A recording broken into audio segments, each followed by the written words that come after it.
জন্য কিনিও না আর শাড়ি, বাবার জন্য ফতুয়া কিনিও, বোনের জন্য জামা। ঝুমাকে ফিতা ও চুড়ি দিয়েছে তোমার বিনোদ মামা। এবারে এ গ্রামে পূজা হইবে না, গ্রাম নাই গ্রামে আর। রাক্ষসী নদী সব খাইয়াছে বাড়ি ঘর ছাড়খাড়।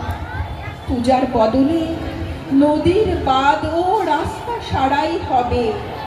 ষষ্ঠীর আর কয়দিন বাকি, বাড়ি পৌঁছবে কবে? তোমার দিদিমা হয়তো আসিলেন মহাষ্টমীর দিন। বাড়িতে একটা জল খাইবার গেলাস আনিও কিনে। পত্রে তোমার কুশল লিখিও, মনে কিছু করিও না। আমরা মরিয়া প্রাণী বেঁচে আছি। আশীর্বাদিকা মা। ঠিক আছে,